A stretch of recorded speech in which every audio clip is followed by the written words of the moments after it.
তো আমরা এখান থেকে এই মুহূর্তে ফোনটাকে বন্ধ করে নিলাম। তো ফোনটা বন্ধ করে নেওয়ার পর আজকে আমরা এটার কাজটা করব যে টুলটা দিয়ে। এটা হচ্ছে অক্টোপাস এফআরপি টুল। আমি আপনাদেরকে কয়েকবার দেখিয়েছিলাম অক্টোপাস এফআরপি টুল কিভাবে কাজ করে। তো প্রিয় বন্ধুরা, অক্টোপাসের মধ্যে আমি এখান থেকে জেনারেলে যাব। জেনারেলে গিয়ে নিচের থেকে এখানে এসি 9863A64 বিট। তো আমি যদি আপনাদেরকে এখান থেকে এটার বিটটা দেখিয়ে দেই, আপনারা ডাইরেক্টলি যদি আনলক টুলে দেখেন এখান থেকে দেখতে পারবেন এসি 9863A64 বাইপাস বিট। তার মানে এটা আমরা যাদের কাছে আনলক টুল নেই, আমাদের কাছে যদি অক্টোপাস এফআরপি টুল থাকে তার ক্ষেত্রে আমরা করতে পারবো। তো বন্ধুরা, আমরা এই মুহূর্তে এখান থেকে ডাইরেক্টলি এফআরপির মধ্যে ক্লিক করব। ক্লিক করার সাথে সাথে আমাদের কাছে যে কোনো একটি টাইপ সি কেবল হতে পারে। আমরা জাস্ট যেটা করব এখান থেকে দুটোটা ভলিউম চাপ দিয়ে ধরে জাস্ট কেবলটা লাগাবো। তো দেখুন এখান থেকে আমাদের ফোনটি এই মুহূর্তে এখান থেকে কানেক্ট হয়ে যাবে। তো আমাদেরকে আমরা চাইলে এই এখান থেকে এটা আনলক টুলের মাধ্যমে করতে পারবো বা অক্টোপাসের মাধ্যমে করতে পারবো। তো আমরা হয়তো অনেকেই চিন্তা করি আমার কাছে অক্টোপাস নেই বা আনলক টুল নেই। তো যাদের কাছে এই দুটা টুলই আছে আপনারা চাইলে এটা দুটোটা টুলের মাধ্যমে এই কাজটা করতে পারবেন।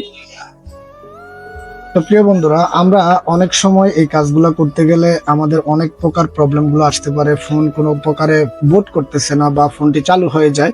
তো এই ক্ষেত্রে যদি আমাদের এরকম প্রবলেম হয় তার ক্ষেত্রে আমাদেরকে যেটা করতে হবে, আমরা আবারও এখান থেকে ভলিউম আপ বাটনে প্রেস করব আর তার সাথে সাথে কেবলটা লাগাবো। তো আসলে আমাদেরকে এভাবে কাজগুলা করতে হয় বা এভাবে ফোনের বুটগুলাকে এখান থেকে পাওয়াতে হয়। তো এই মুহূর্তে আমরা দেখতেছি মোবাইল স্ট্যাটাস FPD3।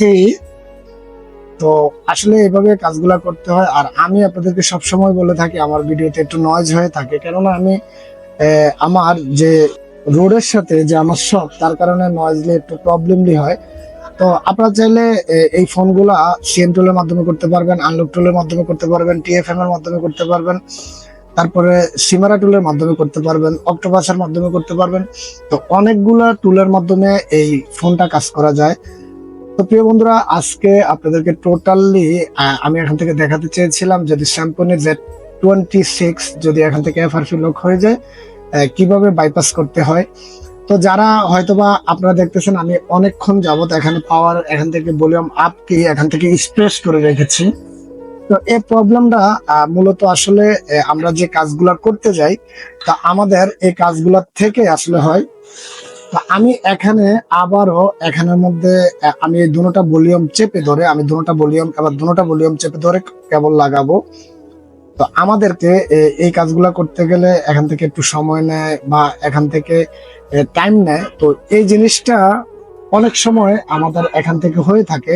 তো আপনারা একবার নয়, দুইবার নয়, যদি তিনবারও লাগে আপনারা এখান থেকে ট্রাই করবেন, তার ক্ষেত্রে 100% এই কাজগুলো করতে পারবেন। তো সবাইকে অসংখ্য ধন্যবাদ।